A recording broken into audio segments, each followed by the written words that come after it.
I want to get just real vulnerable with you. So where God came to me this year, actually, where God came to me about 3 years ago, gentle nudges like we talk about. 3 years ago, he said, hey, you know what? I don't know if it's working out real well for you. I don't know if drinking is working out for you. And I was like, you know what, God? That's an interesting perspective. I'll get back to you on that, right? Because I love a good party. You're like, Daron, you're a pastor. Shouldn't you be more respectable? Probably should be, but I'm just going to be real with you, okay? I love a good party, okay? I love celebrations. I love weddings. I love concerts. I love anything with a lot of people. Add some music, just the need to have a blast. That put me there 6 days a week. I'll at least sleep once or sometimes when I'm dead, okay? And this has been great for me. It works for me. People like me at their party. I meet a lot of people at parties. It's great. But I had to keep looking at my life in the moments where I would go, I could be prouder of myself in that moment. My reaction or response in the environment didn't really build strength and trust in some of my relationships. These were moments, these were times that were not contributing to the renewal of my spirit, like we're talking about. So about 3 years ago, God said, hey, what do you think about this? And for 3 years, I was like, yeah, God, maybe we'll look into that. You know, did some dabbling with it here or there, and got to this year. God said, hey, renew, receive. And I knew 3 years ago, 4 years ago, whatever it was, when God said, hey, how about renew is one of your words? I knew that's one of the things he meant back then, right? To take and to replace or repair something that was worn out, run down, or broken.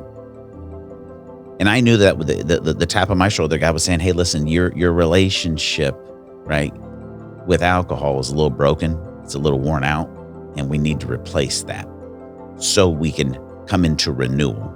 Like, this is working for you, but it's not working out for you.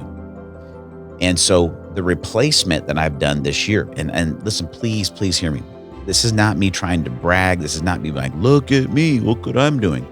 Like, honestly, this is kind of embarrassing. Like, let's just start there, right? Like, I'm just kind of embarrassing myself and being vulnerable to you on the podcast because I want to invite you into this kind of space for yourself, because these are the issues that are keeping you from spiritual renewal, which is God's will for your life, which is where he wants to take you, which is where you really want to go. Because on the backside of this is the revival. On the backside of this is the joy, the peace, the patience, the kindness, the goodness, the gentleness, the self-control, the stuff that brings you alive, that you want to live in.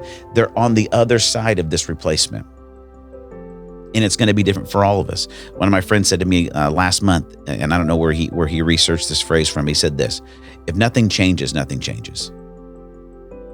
Right. And that, you're like, oh, well, that was really, how long do you think to write that one down, Daron? Like, it's not brain surgery in that way, but it's true. Look at your life. You say, you know what?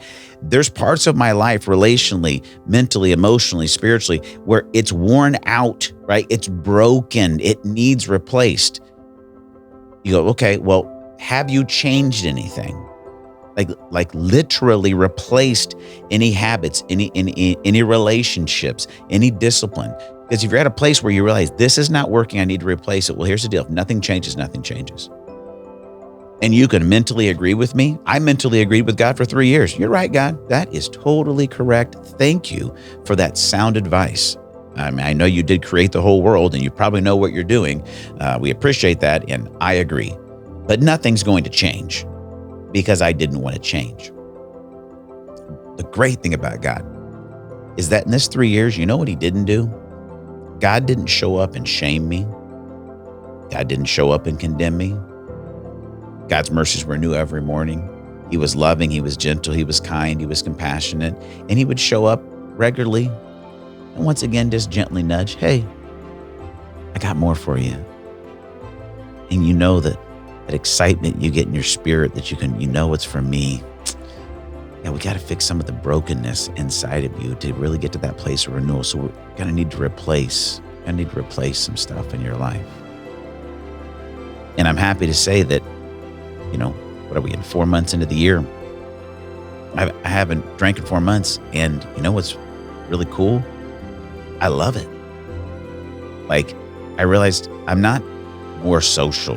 When I drink, I'm actually less social, and I'm having more fun, and I'm more engaged, and like, I'm cognizant and tied into everything that's happening around me, and that what God might be saying to other people.